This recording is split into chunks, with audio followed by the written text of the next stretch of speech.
Hello, my name is Reverend Dr. May Elise Cannon. Today is Monday. It's December 23rd. We're only a couple of days until Christmas. Today is day 444. Listen to this update. I pray this is a way that you can give back to God, His care of humanity, His care of Gaza, His care of hostages, His care of those in prison, His care of every person who's lost a loved one. There's much to update you about today. May this motivate us in our advocacy as we call for a comprehensive and permanent ceasefire. In Gaza, overnight, Israeli Defense Forces struck and killed at least 20 people. The health ministry reports the death toll at a minimum of 45,317 people, Palestinians killed since October 7th of last year. The world has hit an unprecedented level of conflict in 2024.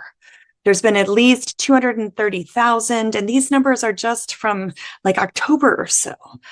Thus far, we know that 45,000 plus, 45,317 of those are from the Gaza Strip, the majority of those being in Ukraine.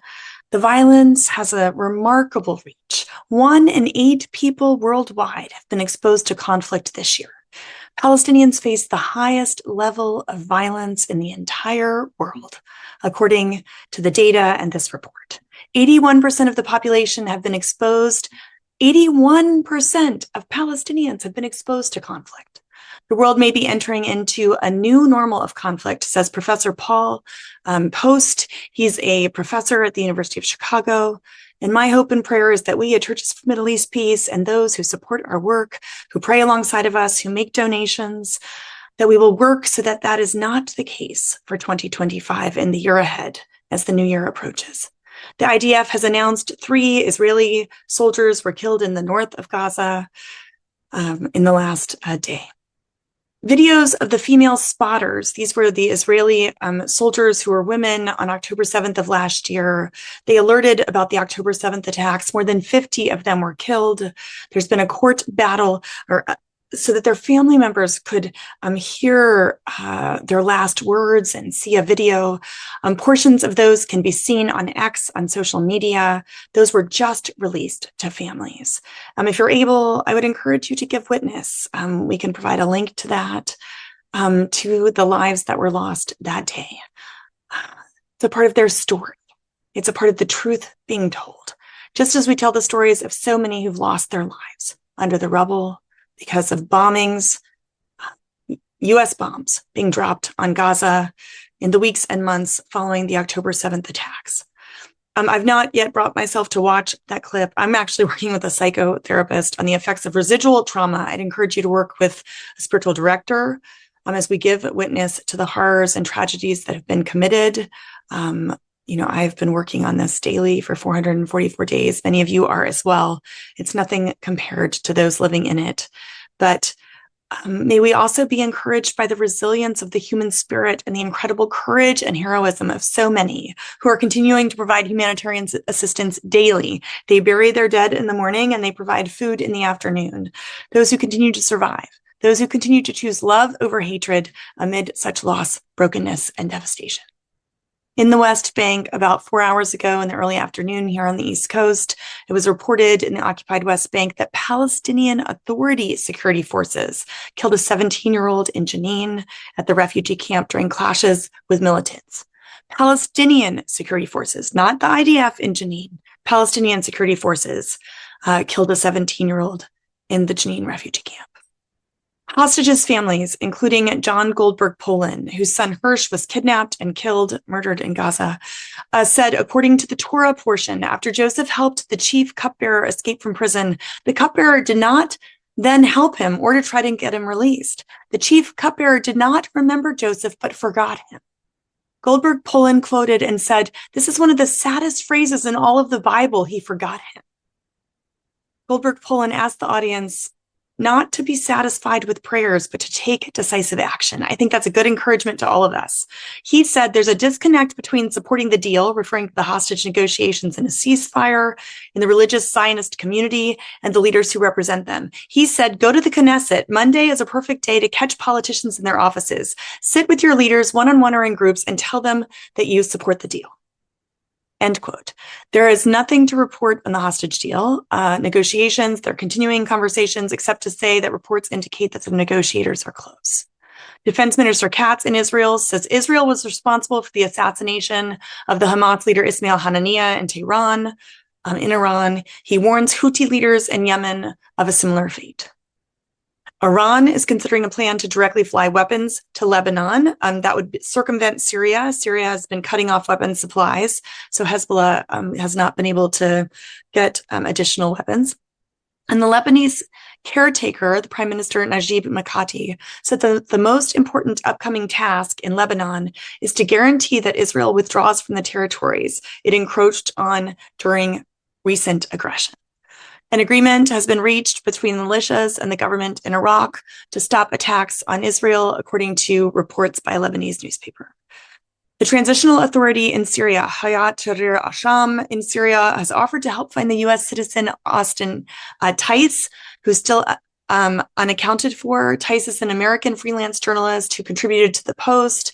He's a Marine Corps veteran. Mr. Tice was abducted more than 12 years ago in Damascus. The Biden administration has said it knows with certainty that Mr. Tice was held by the Sham regime security forces for at least some time. Of course, he's still being looked for. One of the questions in Syria under Hayat Tahrir al-Sham, HTS, is how women will be treated. Already reports indicate that Syria's women fear exclusion. They're bracing for the next battle in the country's bid for freedom. A spokesperson for the rebels who topped Assad has questioned women's biological and mental composition as the new Syrian leader asked a woman to cover her hair. The country's women are alarmed and they're already protesting. In Yemen, there was a very serious incident, very scary, involving U.S. troops and the USS Harry Truman over the weekend. 2 U.S. Navy pilots ejected from their jet fighter over the Red Sea after being caught in, quote, an apparent case of friendly fire, end quote. The U.S. Central Command said this yesterday on Sunday. American forces were conducting a new round of attacks against Houthi militia groups in Yemen overnight. The militia said 2 pilots safely ejected from their A-18 after it was hit from fire by a guided missile cruiser, the USS Gettysburg. The jet fighter had flown off the USS Truman aircraft carrier. Both ships are a part of the same strike group. One of the crew members sustained minor injuries. An investigation is underway. The incident came as U.S. Central Command said its forces had conducted airstrikes against a missile storage facility and a command control facility by the Houthis in Yemen. It's not clear if the friendly fire incident and the U.S. attacks on the Houthis are connected. So that's quite significant. The U.S. has said it's preparing for more strikes on Houthi targets. That was just announced today. Also today, the Washington Post published a piece about President Joe Biden's legacy. Many who oppose all that's happening in Gaza call President Biden Genocide Joe. The article in the Washington Post is called Under Biden, a Generational Shift in U.S. Views Towards Israel. It talked about how a few weeks ago in late November, the White House and its allies scrambled to kill a Senate measure blocking 3 weapons shipments to Israel. A delicate move since the measure was led or sponsored by senators close to Biden. This includes Bernie Sanders from Vermont and Chris Van Hollen from Maryland. 19 senators, more than a third of all senators who caucus with Democrats, voted at least for a part of Senator Sanders' proposal, sending an unprecedented message of dissatisfaction with President Biden's Middle East policy from his own party. Listen to this. It's the first time Congress had ever voted on blocking arms sales to Israel, and the White House was not able to head it off. Friends, this is unprecedented. In our work calling for the laying down of weapons by all parties, Advent Not Arms, sign our petition, state actors like the Israeli military, militants, and Hamas alike to lay down their arms. Actions like this, they're making a difference. We're not seeing it yet. People are still being killed, but our actions are making a difference. We don't have a permanent ceasefire yet, but continue to call for it. Don't give up. By October, a poll from the Pew Research Center said 50% of Democrats and Democrat-leaning independents thought Israel's campaign against Hamas had gone too far, while 13% of Republicans and GOP leaders felt the same way. And I'm sure you saw the horrific news over the weekend, the suspect in the deadly attack on the Christmas market in Germany, a physician, a self-described Saudi dissident, has expressed anti-Islamic views. Authorities said he appears to have supported far-right anti-immigrant parties. At least 5 people were killed and more than 200 were wounded Friday night when a car plowed into a crowd in central Germany in Magdeburg. This was the exact day that something similar happened. I think it was like 11 years ago or something. I know that it was an anniversary date many years ago of a car plowing in to a Christmas market, Christians' Christmas market, a Saudi dissident. The Latin Patriarch of Jerusalem, Pizzaballa, entered the Gaza Strip for the second time and presided over Mass at the Catholic Church. Father Romanelli was there. The Patriarch said, "We're proud of you," to these these people who are still harboring in the Gaza Church after 444 days. The Patriarch said, "We're proud of you because you have remained what you are, Christians with Jesus." On Tuesday, he'll go to Bethlehem to celebrate Christian Mass. In his homily, he congratulated the resilience of the Christian community in Gaza. He said, "You are the light of the church, and Christmas is precisely the feast of light, the light of Jesus. Jesus, who never forgets, is here with you. We're proud of you." He continued, this is the Cardinal Pizzaballa, "Not because of anything in particular. You remained what you are, Christians with Jesus. Just as the people of the world, not only Christians, are with you, so too you can give something to the world as we, the world, look at you. You're bringing the light of Christ to everyone with your example." And yesterday, at the conclusion of the Sunday Angelus, Pope Francis calls for Christmas ceasefire on all war fronts. He repeats his message of peace and hope and reconciliation from Mozambique to Ukraine to the Holy Land. And Mother Isaac wrote in his Advent devotional for today, "We're tormented by the silence of the world. We're outraged by the complicity of the church. Let us be clear, friends. Silence is complicity.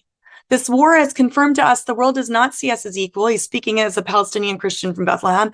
"Maybe it is the color of our skins. Maybe it's because we're on the wrong side of the political equation. Even in our kinship in Christ, this did not shield us. Gaza today has become the moral compass of the world.